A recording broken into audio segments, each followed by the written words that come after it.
So UFC 313 takes place this Saturday. Alex Pereira defending his light heavyweight title against Magomed Ankalaev. And no, this is not my predictions video. That is coming later in the week. What this is a new series I'm looking to start for each UFC pay-per-view card, where we go through these 6 categories, being my most hyped fight, an underrated banger, a fight with a guaranteed finish, my lock of the card, my underdog pick of the card, and a prospect to watch on the card. So I'm looking to do this for every single UFC event. Let's not waste any time and get in to my most hyped fight of the card. Yes, it is Alex Pereira versus Magomed Ankalaev. I cannot wait for this fight.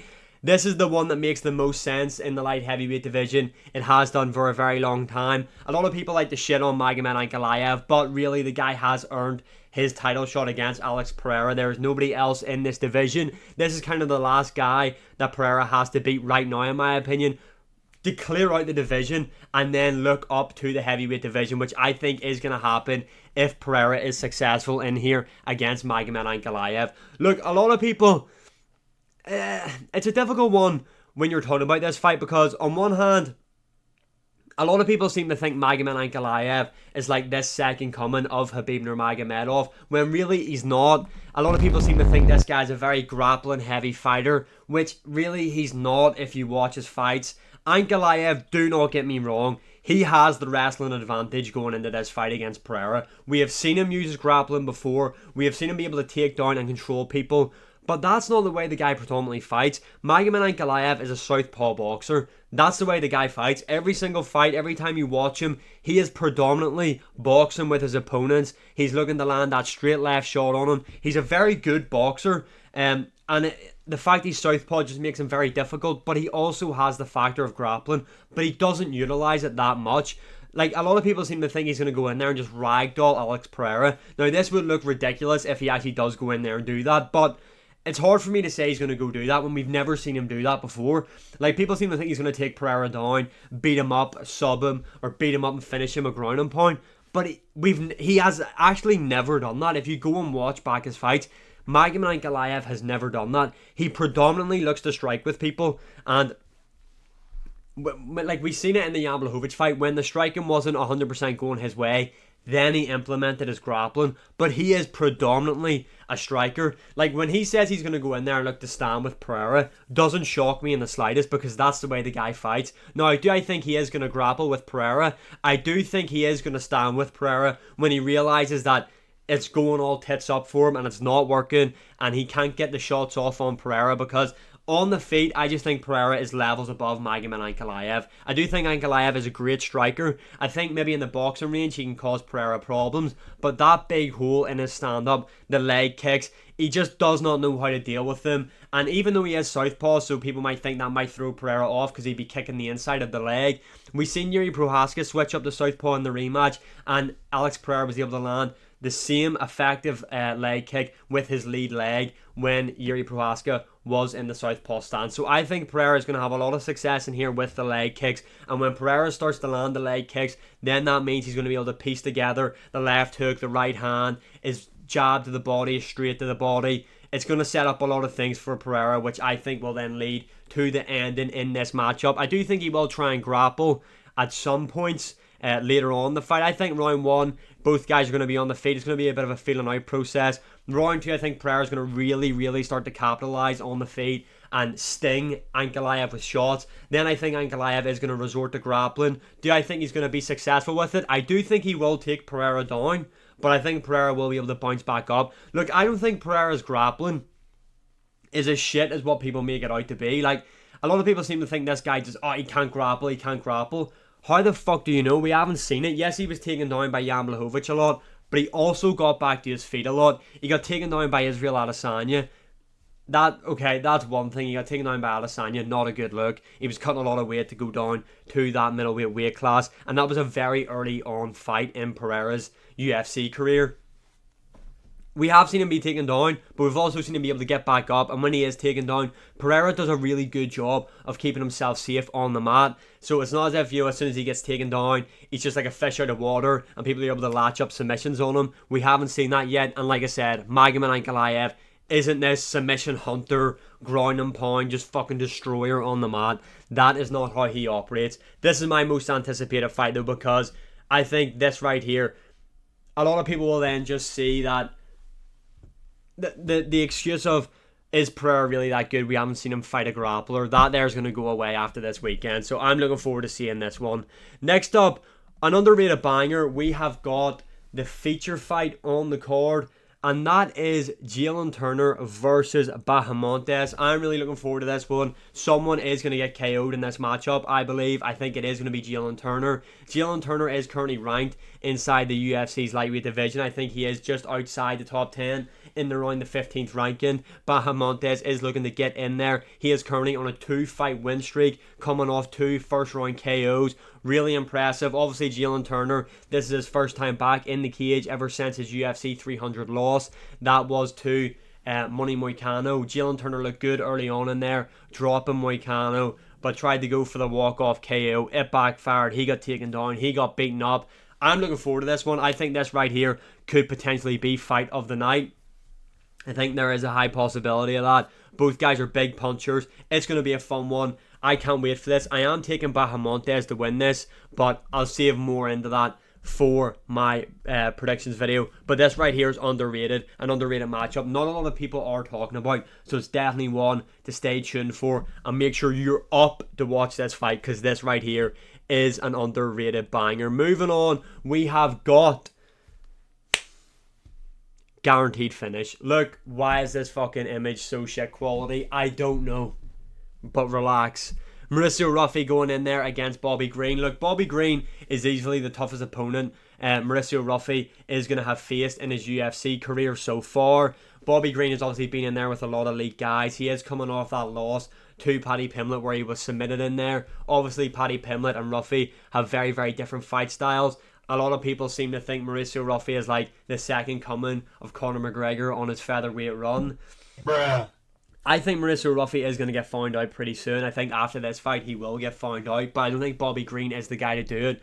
Bobby Green, I don't think will mix it up with Mauricio Ruffy. I think he's going to choose to stand on the feet with him, and I think Mauricio Ruffy is going to do a good job of making Bobby Green go first, and that is always a big issue in a Bobby Green fight. When you make Bobby Green go first, you tend to have a lot of success in there against him. Bobby Green does his best work when he is the one looking for the counters. I think Mauricio Ruffy is going to make Bobby Green lead the dance, and I think it is inevitable that he will catch Bobby Green, set him down, finish him with a TKO. Obviously, Bobby Green's just been submitted out cold. Before that, he fought Jim Miller, got a good win over there, but let's not forget he got caught and hurt in there against Jim Miller. And then before that, obviously, it was the attempted murder of Bobby Green when he was in there with Jalen Turner. I just think stylistically this really favours Mauricio Ruffy, who obviously can punch, carries a bit of power. Not saying Bobby Green is particularly chinny, but his style will play right into Mauricio Ruffy's style, and I think he is going to get a stylish,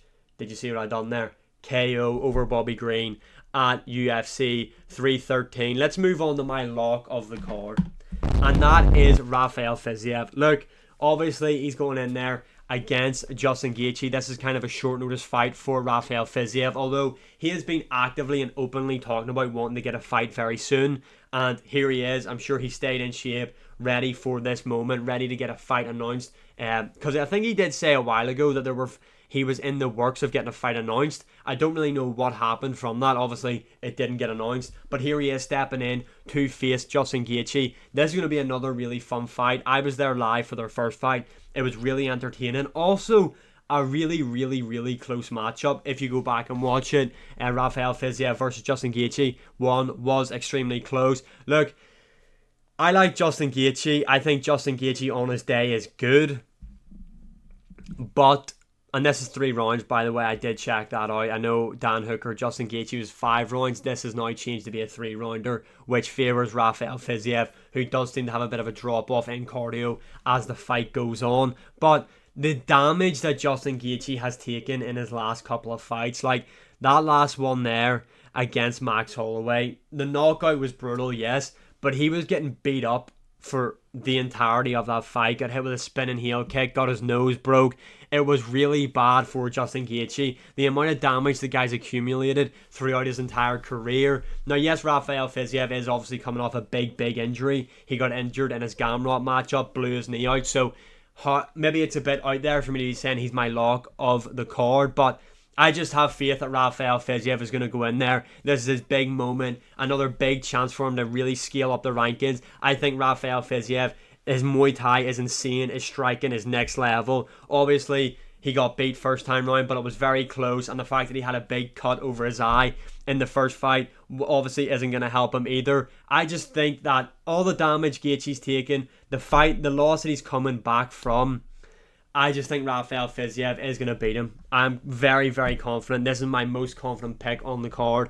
I'm going with Rafael Fiziev to beat Justin Gaethje. He is my lock of the card. And moving on, we have got my underdog of the card, and that is Bruno Ferreira, who has taken on Armen Petrosyan. Now look, Ferreira is coming off a loss. He was submitted in the third round by Abbas Magomedov, but Petrosyan is coming off a 2-fight losing streak, and in both of those fights he was finished, I believe. Obviously coming off that devastating knockout loss to Shara Bullet with that double spinning back fist.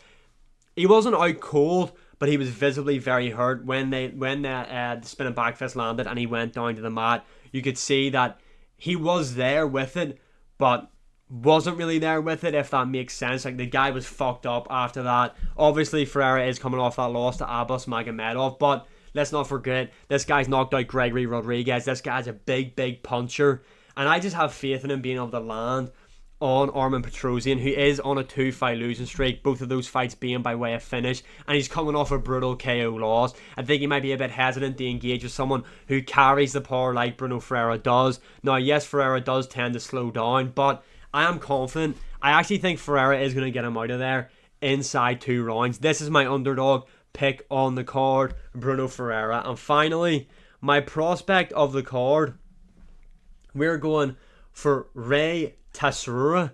I can't say his name. You know who I mean. He's fighting Joshua Van. The guy's 10-0. Now, you might be saying, yo, is this guy a fanboy? No, he's not. This guy can actually fight. He's very well-rounded. I wish I could fucking say his name. But as you can see, I struggle with second names. I struggle to pronounce those names. So let's just move on. You know who I'm on about. This guy's 10-0. He's going in there against Joshua Van. Am I picking him to win Joshua Van against Joshua Van? You will have to wait and see when the predictions video come out. But he is 10-0. 4 wins coming by stoppage in terms of TKO KOs. 4 wins coming by decision. And obviously the other 2 coming... 4 by KO TKO and 4 by submission. The other 2 decision. Yeah, look... This guy, very well rounded in my opinion. He has only had 1 fight in the UFC. I know he was on the road to the UFC as well. I think he's good. I think he's well rounded. I'm looking forward to seeing him in there with Joshua Van. 2 guys that are going to be very heavily involved, in my opinion, in the future of the flyweight division. Both guys are very young, but he is my prospect to look out for. Obviously, the obvious one was Mauricio Ruffy, but I'm going to try and make it a bit different. I don't want to have the same answer for every single category. But yeah, let me know your opinions in the comments below. Let me know what are your answers to the 6 categories that I've just went through today. Let me know if you like this series. I'm looking to do it for every single pay-per-view event, like I said. I am going to be bringing out my predictions for UFC 313 this week. So let me know your predictions in the comments below. Watch along will be happening, by the way, for this card. So make sure you are there, tuned in for the watch along. And as always, like, share, subscribe, comment, all that good stuff. I really do appreciate the support. The channel's kind of actually growing really well. I mean, it wasn't that long ago I was on 200 subscribers. Now we're closing in on the 1K. So I want to say thanks very much for the support. And I will see you all again in the next one.